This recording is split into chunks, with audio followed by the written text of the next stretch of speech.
Aqui, o Soberania em Debate, um programa do movimento SOS Brasil Soberano, do Sindicato dos Engenheiros, no estado do Rio de Janeiro. E aí, Beth, como está? Tudo bem? Vai Tudo apresentar bem, o programa? Então, vamos lá. Então, hoje o Soberania em Debate, ele traz um tema bastante importante, que é a violência política contra as mulheres, né, as candidatas.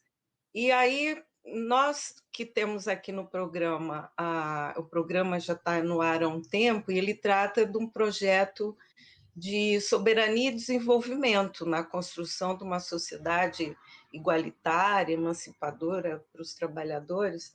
E a gente acha que não existe país justo, igualitário, onde os cidadãos, as cidadãs, os brasileiros não têm a possibilidade de exercer plenamente os seus direitos, entre eles o direito de votar e ser votado, né? Uma parte importante ainda do nosso sistema democrático, que ainda se sustenta na possibilidade de pessoas poderem independentemente votar e se candidatarem, né? Então, o nosso programa trata da violência de gênero, né? Principalmente contra as mulheres, mas esse não é um assunto novo no Brasil, né? A gente viu na eleição da presidenta Dilma todo o preconceito que ela sofreu, né? A primeira mulher candidata à presidência do Brasil, e como foi toda aquela campanha, né, de preconceitos e restrições em relação a ela, pelo fato de ela ser mulher, né, muitas vezes. Só que essas agressões verbais, as ameaças, as intimidações, as perseguições, o assédio moral, e a disseminação de informações falsas, né, elas assumiram um volume quase que intolerável através do que a gente chama das redes digitais. Então, para ajudar no nosso debate de hoje, a gente tem duas convidadas. Uma nós ainda estamos esperando, que é a vereadora Tainá de Paula, que recentemente foi vítima de violência policial, e igualmente contamos com a participação da Fernanda Martins. Bem-vinda, Fernanda. Obrigada, A Fernanda é doutoranda em Ciências Sociais pela Unicamp, mestre em Antropologia Social pela Universidade de São Paulo e atualmente coordena pesquisas na área de desigualdade e identidades no projeto Internet Lab. Então, Fernanda, eu queria que você contasse para a gente um pouco o que é o projeto Internet Lab. Dentro dele, o que monitora essa violência política, né, contra essa violência política de gênero, e você contasse qual foi o resultado do último monitoramento, né, que foi feito nas eleições municipais do ano passado. Obrigada, Beth, obrigada, Jorge, pelo convite para estar aqui com vocês, é um grande prazer. Bom, o Internet Lab é um centro de pesquisa independente. A gente faz pesquisas na área de tecnologia e direito. Então, nós temos algumas coordenações diferentes dentro do Internet Lab, e uma delas é a área de desigualdades e identidades, que é a área que eu coordeno. No ano passado, na verdade, a gente já vinha fazendo algumas pesquisas sobre violência contra mulheres na política, que atuam na política, e no ano passado a gente fez uma parceria com a revista Asmina, que é uma revista feminista, em que a gente tentava entender de uma forma concreta como que essa violência política afetava a vida das mulheres candidatas na internet. E aí é muito bom que você começa falando alguns pontos bastante importantes.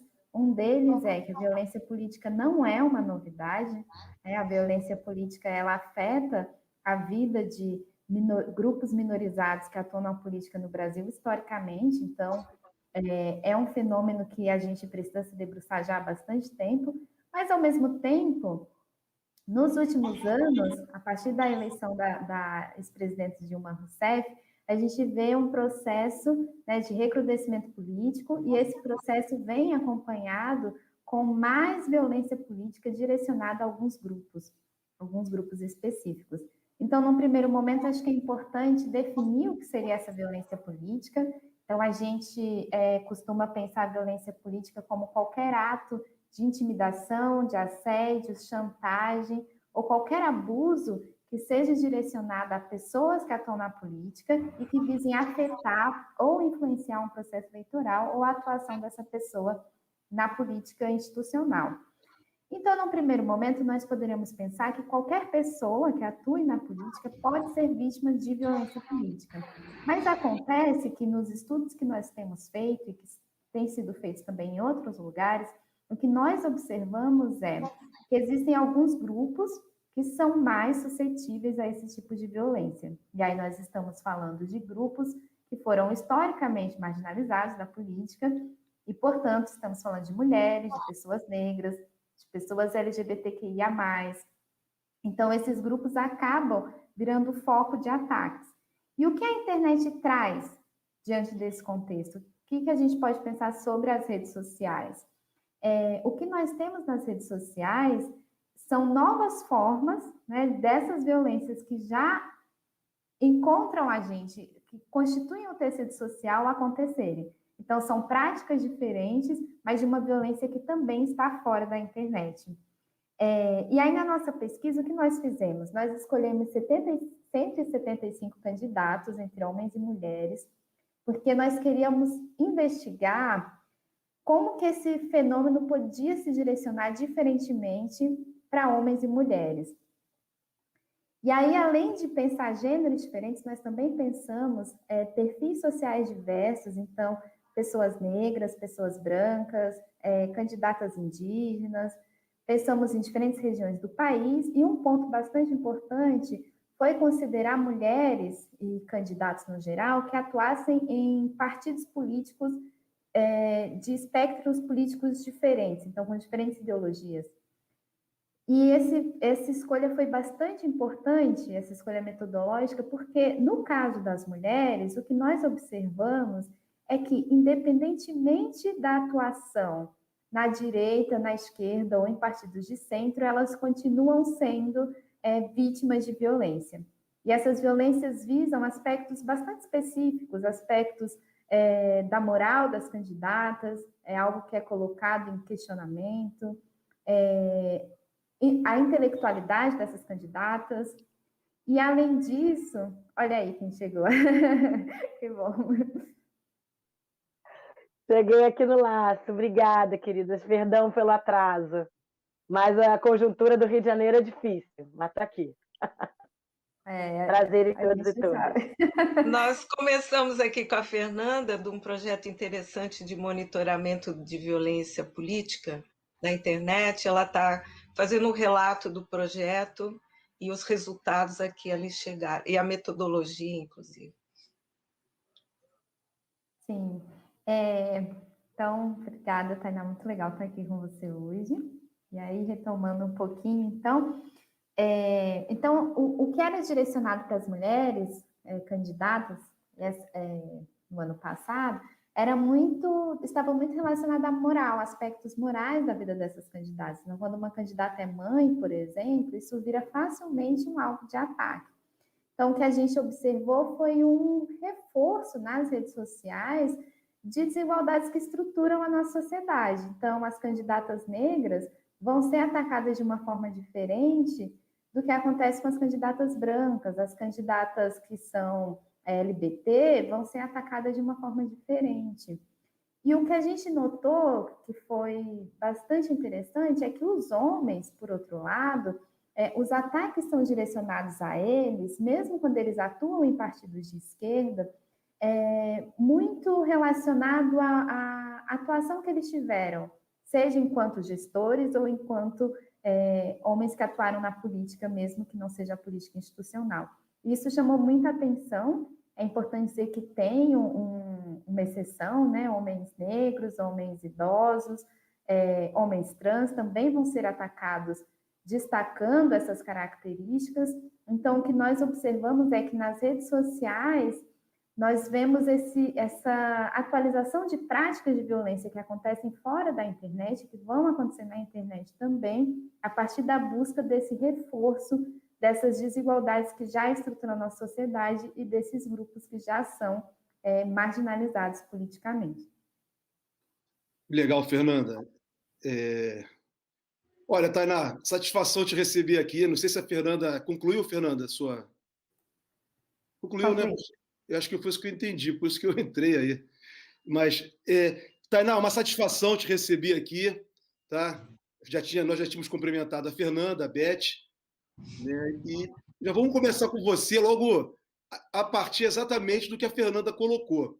Você recentemente sofreu um ataque, né, um sério ataque, né, inclusive por parte do Estado, aqui no Rio de Janeiro. Você é uma vereadora, é mulher, é negra, né? Então, foi exatamente o que a Fernanda estava colocando.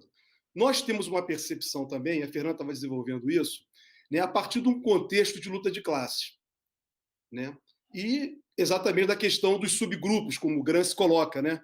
A questão da mulher, do negro, do índio, né? Da subalternidade. E que está para a gente, quer dizer, você veja, esse tipo de agressão que ocorre, tem ocorrido, que você sofreu, ocorre todos os dias nas periferias das grandes cidades, ocorre no campo, né, com os camponeses, com os povos indígenas.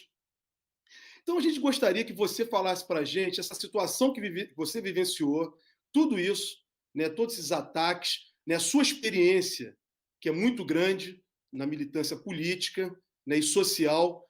Coloca um pouco para o nosso pessoal aqui essa sua experiência, para a gente poder tentar compreender o que está se passando e dar uma luz para o pessoal. Claro. Primeiro, saudar aqui a Rede do SENS, do SOS Brasil Soberano, essa iniciativa importantíssima que nos constrói, nos reúne numa perspectiva de construção e reflexão do Brasil. Quero saudar Beth Costa, Fernanda, que consegui pegar um trecho da fala, e a você, Jorge. Sem dúvida alguma, a abordagem policial que eu sofro é o retrato do drama crônico que a gente vive, da falta de segurança pública, da falta de metodologia de segurança pública e a falta de reflexão desses processos, né? Como é que o aparato da polícia, ela, na verdade, é reflexo, infelizmente, de uma negligência cotidiana de outras formas de enfrentamento à violência urbana ou à violência no campo, violência campesina, e mais, ela é a perpetuação de um modelo justamente dessa lógica, dessa chave que você mencionou aqui, Jorge, da subalternidade. É um instrumento de controle. Então, à medida que a gente tem um carro de uma parlamentar parada praticamente no centro urbano, né, de uma área muito próxima, inclusive, à própria área que Marielle foi executada, num contexto normal, 4 pessoas dentro de um carro, 4 pessoas negras dentro de um carro, suscitam automaticamente o lugar de controle, o lugar de recriminação e uma condicionante que esses indivíduos não têm direitos universais de se locomoverem na cidade. Eu acho que esse também é um retrato do que a gente tem de misoginia institucional, do que a gente tem de racismo institucional dentro do aparato policial, que, na verdade, nada mais é do que um braço operativo do Estado. O Estado se organiza dessa forma. Quando a gente vai falar disso muito dentro de uma chave, de uma estatística muito comum, né?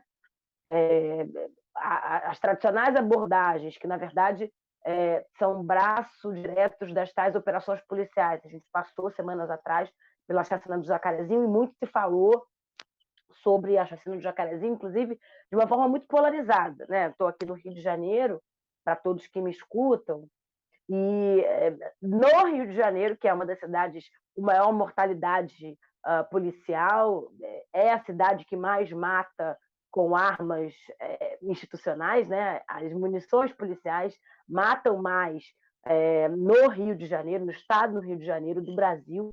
Então, a gente está falando de uma cidade que deveria ter um certo acúmulo sobre desigualdade social, desigualdade racial, o entendimento da negligência do Estado em relação a negros, pobres, periféricos, de um modo geral, mas nós não temos. Nós sequer conseguimos, a partir do que foi a maior chacina do Estado, implementar uma discussão de que isso é um problema crônico, grave, no seio da nossa sociedade. Então, a gente não está em qualquer lugar, né? O buraco do Rio de Janeiro, eu gosto de falar, é bem mais embaixo. Não é à toa que o bolsonarismo surge daqui, não é à toa que, né, a construção desse fascismo brasileiro ele orbita de uma forma muito clara, muito contundente aqui. Então, acho que se a gente consegue pensar no curto prazo, em ações concretas, tanto de construção de senso comum, né? Acho que tem também uma discussão social profunda da garantia irrestrita dos direitos fundamentais, que nós não temos, né? Que o Rio de Janeiro é um pouco o tambor de ressonância do Brasil, onde se opera uma chave que alguns têm direitos garantidos, outros não têm direitos garantidos. Quanto mais perto da Zona Sul, do centro você está, mais direitos você tem. Quanto mais branco você tem direito, quanto mais preto, menos direitos você tem. Acho que são matrizes e matizes importantes de se mencionar. E, para além disso, eu acho que a violência, o feminicídio, a violência doméstica explodindo da forma que a gente vem observando, e, obviamente, o Rio de Janeiro não está longe dessa conta, pelo contrário, né, os dados aqui puxam os dados nacionais, a gente percebe que também as condicionantes de misoginia se alinham e se afinam com a vulnerabilidade social, né, com a pobreza e, obviamente, com o racismo, com a desigualdade de raça. São uma trinca de tragédias que se completam de forma muito determinante em como uma parlamentar negra consegue incidir, em como ela consegue representar, na verdade, a personificação completa da polarização. De um lado, tá toda essa sorte de coisas, de tragédias que a gente costurou aqui, né, permeando a raça, classe e gênero, e do outro lado estou eu, que na verdade, a consolidação e a junção de todas essas figuras juntas, né? Eu sou uma mulher negra, eu sou uma mulher de favela periferia, obviamente eu sou uma mulher que não é qualquer mulher, né? Que se sujeita a falar do feminismo, que se sujeita a falar da luta das mulheres negras, que afirma a sua raça, porque a gente tem falado muito, né, na polarização, que não basta ser qualquer mulher, não basta ser qualquer negro. A gente tem o Sérgio, na Fundação Palmares, fazendo as tragédias que faz, e é importante a gente fazer muito esse recorte de se entender onde é que está a polarização.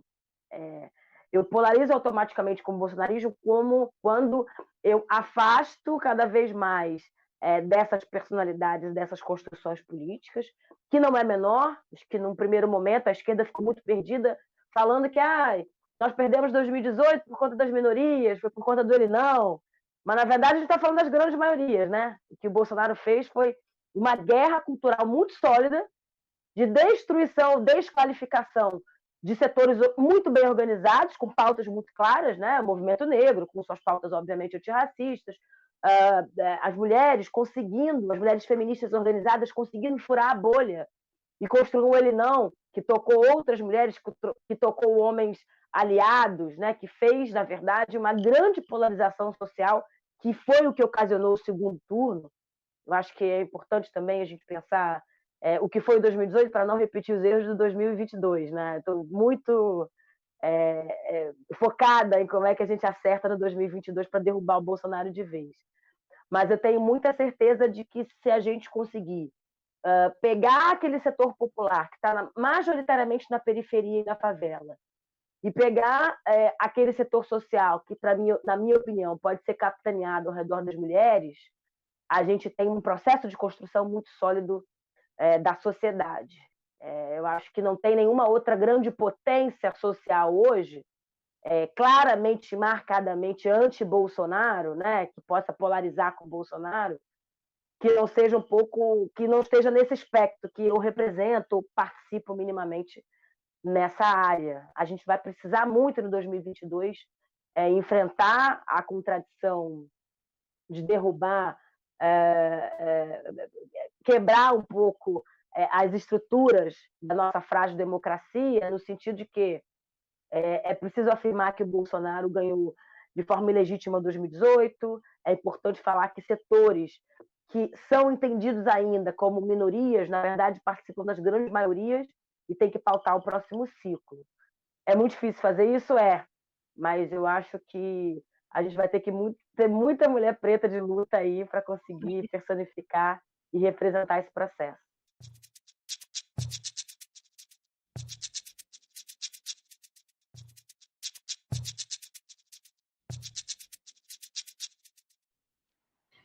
Foi interessantíssimo, porque a Tainá acabou personalizando praticamente todos os componentes que a Fernanda acabou de explicar na pesquisa que eles terminaram.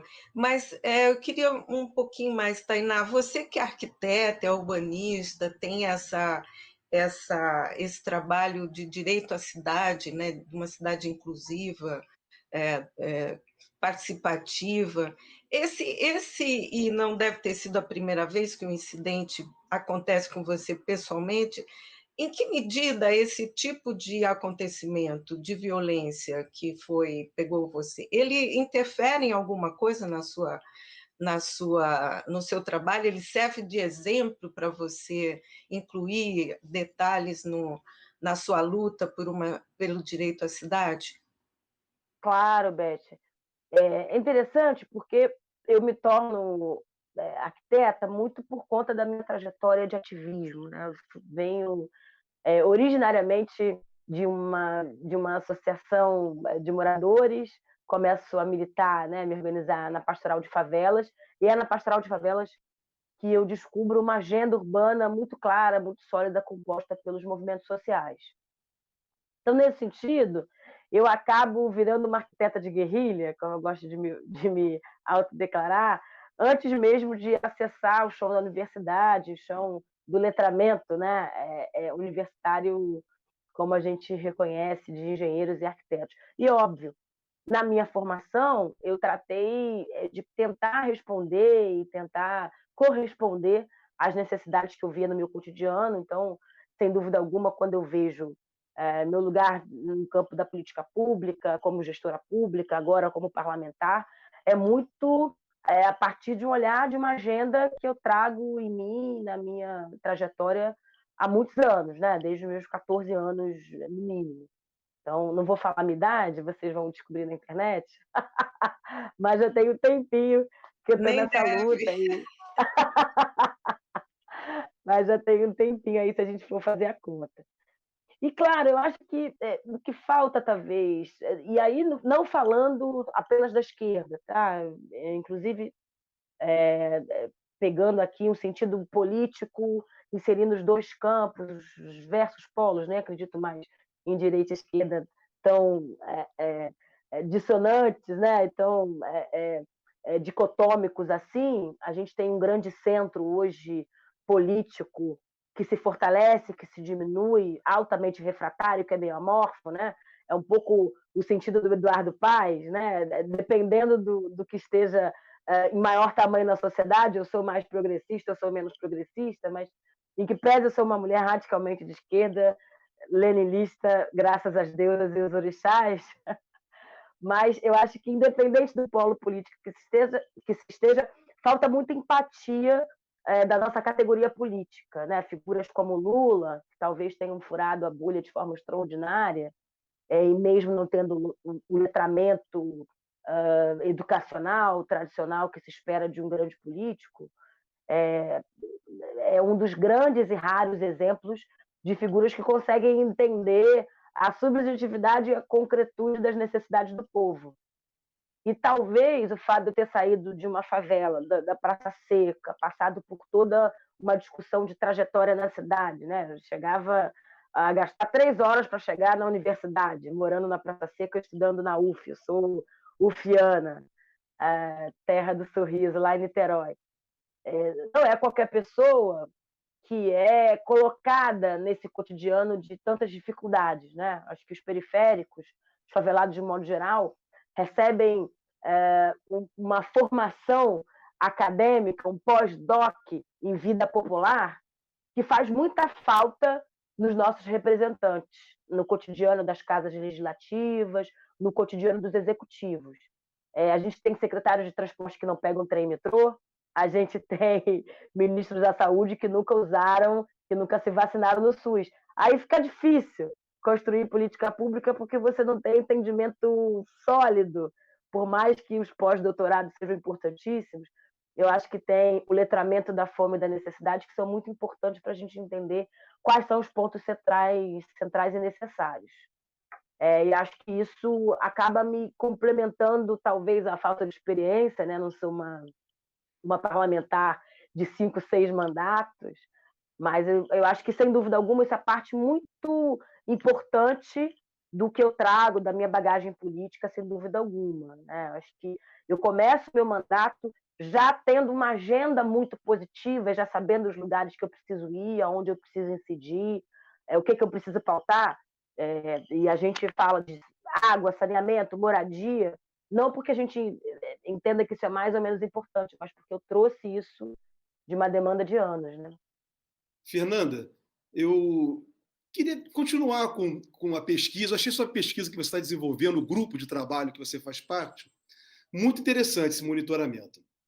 Então, vocês apontaram, você na sua primeira fala, você apontou os graves problemas existentes, né, identificados com relação a essa temática que nós estamos tratando aqui, da política, da mulher, né, dos negros. E aí, mas também vocês apontam encaminhamentos positivos. O que a gente pode dizer para os nossos internautas e telespectadores aqui, né? O que vocês estão apontando também de solução, né, para um Brasil melhor? Eu costumo dizer o seguinte: esse momento, Tainá, que nós estamos vivendo, Fernanda e Beth, né, é um momento muito difícil, né, mas não tem mal que perdure. Isso vai passar. E nós vamos vencer, como a Tainá falou, nós estamos na luta política, para sairmos desse caos em que nós nos metemos. E saindo desse caos, Fernanda, o que vocês apontaram aí nessa pesquisa que você está desenvolvendo? A gente tem que acreditar que vai sair mesmo, né? Senão começa a ficar difícil. Nós já estamos fazendo aqui. Isso que nós estamos fazendo aqui é uma grande resistência para sair. A sua pesquisa também é para isso. Exatamente. Acho que tem alguns pontos importantes de serem destacados. Primeiro, saudar a fala da Tainá, muito importante. Preciso ter cada vez mais, né, mulheres negras atuando na política, não só em qualquer política, mas na política que a gente acredita. Acho que tem alguns pontos importantes. Primeiro, todo esse debate em torno da internet e como a internet pode ser utilizada de uma forma que prejudique os processos democráticos, que prejudique os processos eleitorais, como a gente observou em 2018, abre algumas chaves importantes. Então, o primeiro apontamento que a gente fez é que até o momento não existe uma lei que pense sobre violência política no Brasil, ou que pense especificamente, no caso das redes sociais, discursos de ódio contra mulheres. Então, a gente tem lei antirracista, a gente teve o reconhecimento do STF que a lei também se aplica para a LGBTfobia, mas a gente não tem o reconhecimento da misoginia como um crime de ódio no Brasil. Então, esse é um ponto importante. Ainda que falar só de leis e criminalização não resolva, ter uma lei que pense sobre esses temas pode ser importante até num processo de fortalecimento social, de que não há essa permissividade para que isso continue atacando mulheres e grupos politicamente, historicamente marginalizados. Então, acho que esse é um ponto bastante importante. Para além de pensar nesse aperfeiçoamento e adequação de uma legislação ordinária eleitoral, é muito importante também pensar na aplicação, né, do que já temos e que também é pouco aplicado nos processos eleitorais. Então, é preciso criar unidades especiais ou forças-tarefas no judiciário para lidar com os casos de violência política que acontecem durante as eleições, mas não só, também depois, quando as candidatas estão nos seus mandatos, ou os candidatos, né, no caso de candidatos LGBT. E é preciso também ter canais de denúncia, fiscalizações, canais integrados, porque uma das dificuldades que muitas mulheres que atuam na política tiveram nas últimas eleições era saber exatamente onde fazer a denúncia, porque você pode fazer a denúncia, por exemplo, tinha um canal do TSE para fazer denúncia, aí tinha, como pode ser um crime cibernético, você pode ir uma delegacia que seja direcionada a esse tipo de crimes, mas fica fica muito disperso o que pode ser feito. Então, a gente precisa de uma unificação de forças-tarefas e de que esses canais sejam conectados uns aos outros no momento de eleições e já pensando no ano que vem, né, processo importante eleitoral que vai acontecer também. E aí, quando a gente pensa nas plataformas e provedores de aplicação de internet, também é importante que elas sejam cobradas, né? Que essas plataformas sejam cobradas, porque hoje se tem poucas chances de fazer a denúncia e que essa denúncia seja ouvida rapidamente. E a gente precisa de celeridade no processo, porque um ataque coordenado contra uma candidata pode ser o suficiente para desestabilizar grandemente uma campanha. Então, quando a gente fala de internet, por mais que pareça uma violência menor, porque você não está necessariamente diante das pessoas fisicamente, não é uma violência menor, né? É uma violência que atinge as mulheres psicologicamente, que diminui muitas vezes a vontade de atuar politicamente, que distancia os processos. Então, a gente não pode simplificar ou reduzir esse tipo de acontecimento. E, além do mais, é importante que a sociedade civil continue se organizando e ampliando as pesquisas em torno desse tema. E, mais do que isso, é importante que a gente faça essas pesquisas e que a gente tenha um executivo, por exemplo, ouvindo sociedade civil, ouvindo setor privado, ouvindo o legislativo e judiciário, né, de uma forma conjunta, mas que isso seja feito a partir de uma perspectiva interseccional. Essa perspectiva diz respeito a considerar, né, quais são as sobreposições de classe social, de raça, de gênero, de orientação sexual, e como que tudo isso traz especificidades na forma como os ataques e como essas pessoas vão conseguir ou não responder ou buscar a justiça. Então, é uma saída que precisa ser feita de uma forma conjunta entre diferentes setores e que os partidos políticos também precisam ser envolvidos, porque muitas das candidatas não recebem acolhimento dentro dos próprios partidos onde estão. Acho que esses são alguns pontos importantes para serem destacados. Muito obrigado. Interessante. A gente, no programa, a gente sempre tenta não só fazer um diagnóstico, mas procurar também saídas possíveis. E, Tainá, você tem alguma sugestão? Você já pensou alguma vez sobre esse problema na perspectiva de um tipo de solução coletiva, participativa para esse problema tão enraizado na nossa sociedade, né? Não só o racismo, a discriminação de classe, né? A discriminação de gênero. A gente vive um momento muito, muito, muito grave, muito sério, né? E precisamos de um esforço, não só da resistência, mas também um movimento de organização que aponte saídas, né? Claro. Vou te falar dois movimentos que eu acho importantes e que complementam movimentos que a própria América Latina precisou fazer, né, Beth? Pensando o movimento que o Uruguai fez, pensando o que a Argentina conseguiu fazer, o que o Chile vem fazendo. Eu acho que são momentos de expiação desse passado que acontecem de duas formas. Primeiro, as dimensões de reparação, o afirmar que houve racismo, nós somos a nação que mais tempo demorou para abolir a escravidão, que, na verdade, sequer abolimos, a gente mudou o tipo de escravidão para um neo-escravismo que é muito cruel. Se a gente for pensar, o ganho per capita do salário mínimo no século XX do Brasil, nós fomos a nação das Américas que menos investiu na classe trabalhadora e que desqualificou mais o seu trabalhismo, nas suas relações de trabalho. Então, você tem uma grande massa social que é escravizada, uma classe média que tenta sobreviver, mas que é muito tensionada para baixo, né, a partir das crises econômicas, a partir, inclusive, dos governos autoritários, né? A classe média sofreu muito com a ditadura, a classe média vem sofrendo muito com o bolsonarismo, mesmo sem ter muita clareza de que é isso que a vilipendia, que é isso a grande culpada pelas crises econômicas, sociais, sanitárias, enfim.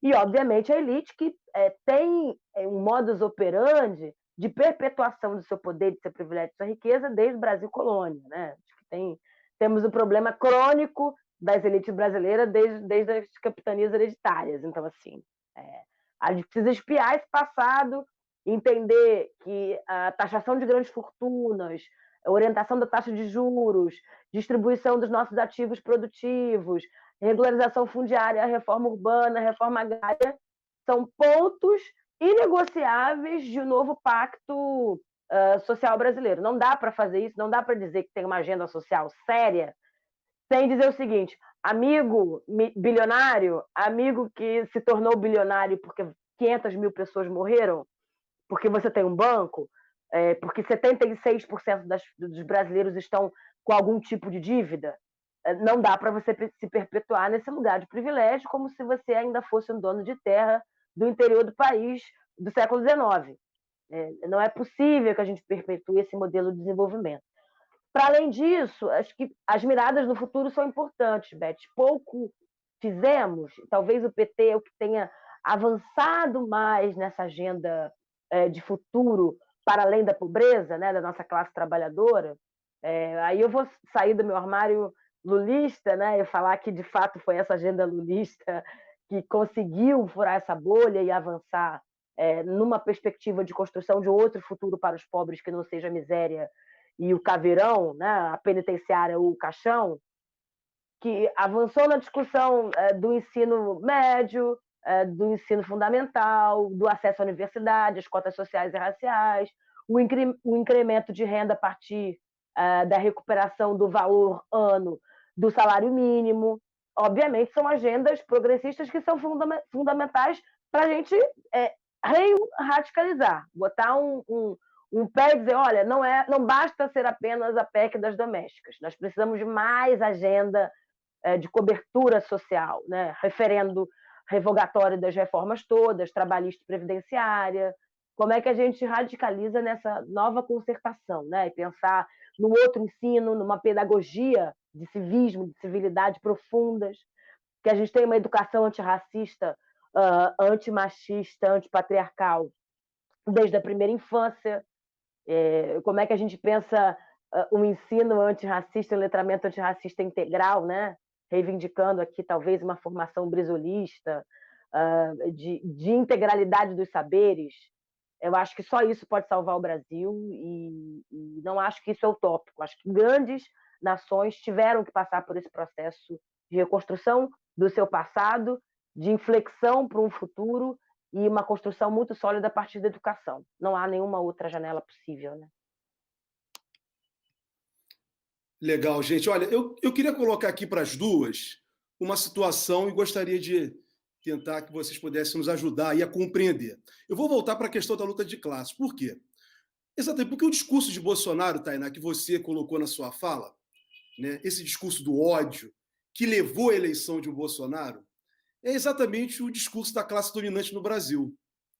Bolsonaro é a representação do que tem de pior da classe dominante e como ela se manifesta. Ela vê exatamente assim como você falou, desse passado histórico nosso, cruel, muito, muito cruel.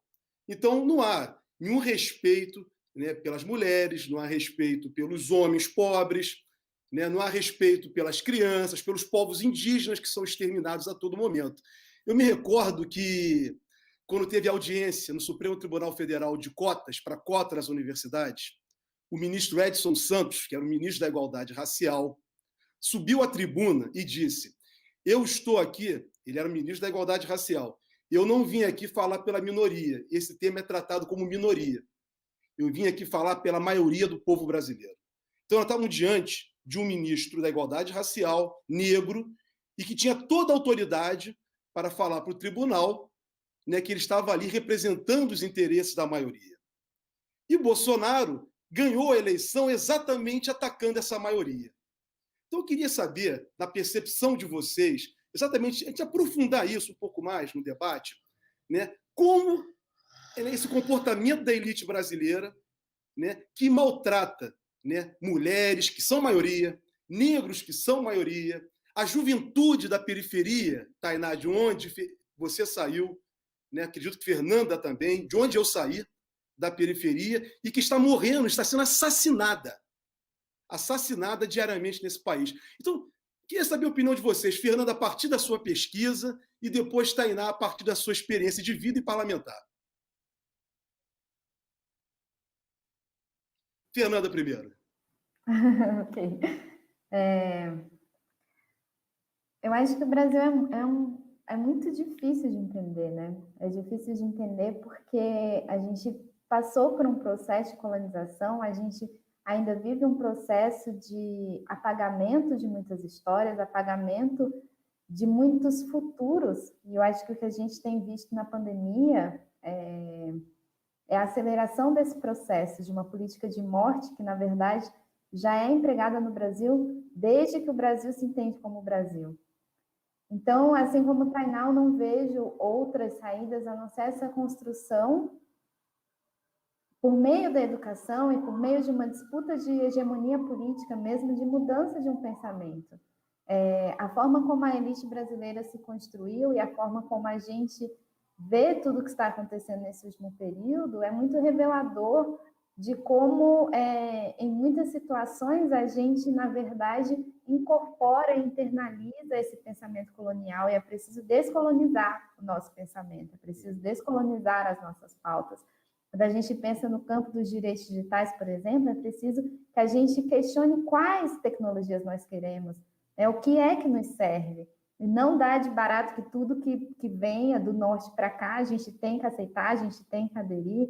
Então, acho que esse ponto dos direitos digitais, por exemplo, é crucial para a forma como o Brasil tem se construído e para a forma como a gente precisa avançar nesse debate, junto de uma educação que paute não só a internet, mas que paute a internet junto de outras questões muito importantes, como questões de classe social, como acesso à internet, com que tipo de uso é feito de internet, e para que a gente consiga desfazer essa ideia de que somos minorias, porque não somos, nem numericamente, nem ideologicamente, então a gente precisa tomar as rédeas da situação e voltar a construir um futuro que faça sentido para a gente, para os nossos e para os que virão depois de nós. Legal. E Tainá? É difícil a gente pensar em possibilidades, né? E pensar saídas para esse cenário tão trágico que a gente está, mas, sem dúvida alguma, eu confio muito, né, nesse acúmulo das perdas todas que a gente teve no último ciclo, na última quadra da história brasileira, e que eu vou me remeter muito no que eu chamo de consolidação do neoliberalismo brasileiro com o arrancamento de Dilma, a tomada do poder de Temer. Eu acho que a agenda do Bolsonaro não é diferente do que a elite brasileira produziu naquele programinha que está sendo cumprido à risca. Na verdade, eu nunca vi um projeto tão bem desenhado como tal Ponte para o Futuro, né, que eu chamo que é a pinguela para o fracasso, mas que foi produzida por Temer, não pelo Temer, mas a tal pinguela para o fracasso foi produzida pela elite que se reuniu, e o coronelato brasileiro, em se tratando de Collor e toda a elite do agronegócio, existiu um acordão com o STF, com tudo naquele contexto, de dar conta da nova agenda do neoliberalismo que deveria ser acirrada e promovida. O PT vinha de uma agenda, de um ciclo muito pulsante, ainda do desenvolvimentismo. A gente tem aí que falar, eu vou discordar publicamente do Ciro, que, na minha opinião, o desenvolvimentismo brasileiro já chegou no limite, a gente precisa de um novo ciclo, e é um novo ciclo que está em disputa, que, na minha opinião, né, eu, uma arquiteta, uma planejadora urbana preta, vou reivindicar uma transição ecológica, uma transição tecnológica, uma resposta à nossa indústria, a indústria 4.0, que sequer a gente já alcançou, mas a gente vai ter que chegar na 5.0. A gente precisa falar de reindustrialização, a gente vai ter que falar de uma relação de América Latina, China, África, com muita força, porque o capitalismo hegemônico vai se organizar a partir de Estados Unidos e Europa, não tenho dúvida disso, com um novo processo de organização do capitalismo internacional que vai nos impulsionar de dois lados. A gente aceita essa agenda e a gente faz um movimento a lá novo ciclo Brasil anos 70, acirramento de retirada de direitos, o milagre econômico, a ultramilitarização do bolsonarismo, num requentar de agenda norte-americana, belicosa, aumentando o nosso nível de desigualdade, as nossas fragilidades sociais, um pouco o Brasil do colapso da década de 80, na década de 90, que a gente sabe bem, né? Pelo menos eu vim da periferia e não comia carne nem tomava leite, então eu tenho muita lembrança do que é esse neoliberalismo consumido à larga medida nesse contexto. Do outro lado, a gente tem o Biden, né? O Biden brasileiro, Lula, que precisa, na minha opinião, ter uma pitada de Lula 2002, Paz e Amor, com nuances de Mandela, com alguma coisa de Biden, porque nós não estamos na América do Norte. Então, é óbvio que uma agenda latino-americana, né? E vou dizer mais, uma agenda afro-latino-americana, entendendo que a gente teve um acerto grande no Mercosul, que foi destroçado, numa agenda dos BRICS, que precisa ser retomada, que nos impulsiona para esse futuro, que, na minha opinião, é tecnológico, ele tem um pacto com o nosso maior ativo hoje, que é o meio ambiente, e que precisa ter uma solução para o que eu considero o extrato do nosso futuro, que lá atrás nós não demos conta que é exatamente a nação brasileira, né? Mestiços, pretos, saindo das senzalas e construindo esse país que a gente tem hoje. À beira da miséria, à beira da desigualdade, em senzalas elevadas à milésima potência. O que nós vamos fazer com as nossas senzalas do século XXI? Eu acho que se a gente não resolve o nosso novo ciclo de desenvolvimento a partir disso, a gente está muito perdido, a gente não aprendeu nada com Bolsonaro e com o século XX. Legal. Beth, um minutinho só antes de passar para você, queria só reforçar que as duas falaram, vocês falaram muito bem, porque vocês sintetizaram, cada um da sua maneira, exatamente o seguinte, né? A inserção, a necessidade que nós temos hoje no país de fazer inserção social e mais oportunidade para todos. Então, Bolsonaro é a representação do velho, do atrasado. E vocês duas, pela juventude que vocês trazem, vocês apontam para uma direção, para o novo. Vocês, a partir de vocês, já vinha a representação da esperança para todos nós. Então, vale a pena a gente lutar e enfrentar esse momento difícil que nós estamos passando. Eu agradeço a resposta de vocês. Agradeço mesmo, de coração. Beth.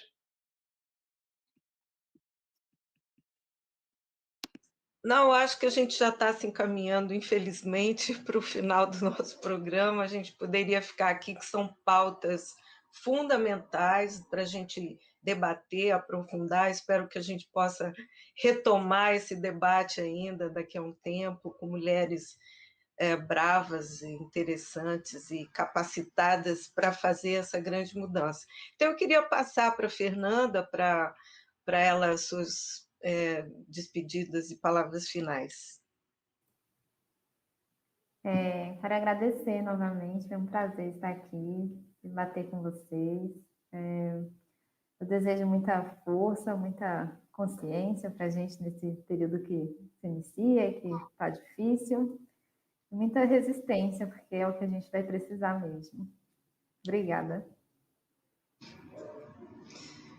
Obrigada a você, Fernanda, muito obrigada mesmo, Tainá, querida. Beth, Fernanda, que bom te conhecer, mesmo que virtualmente, né? Trocar um pouco contigo aqui nesse papo.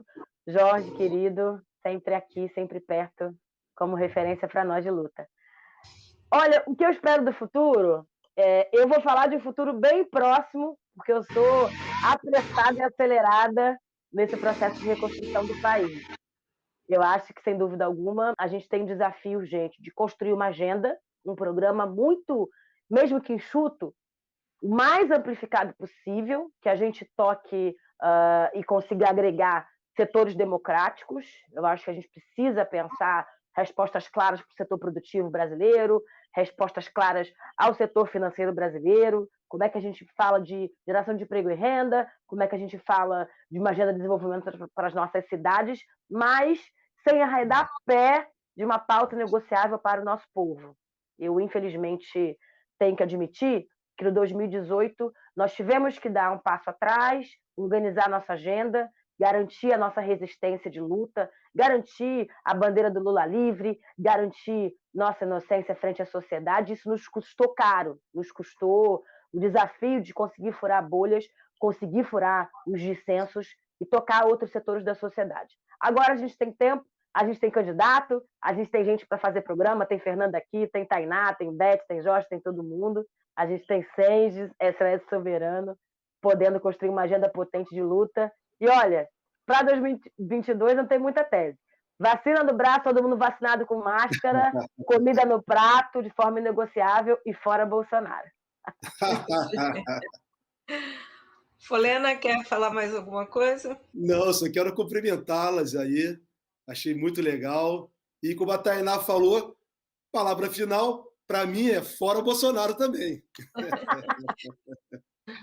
Bom, gente, agradecer novamente a presença de vocês, agradecer a todos que estão conosco até agora, os nossos internautas, telespectadores. A gente volta semana que vem com mais um debate da Soberania em Debate, um projeto SOS Brasil Soberano do Sindicato de Engenheiros do Rio de Janeiro.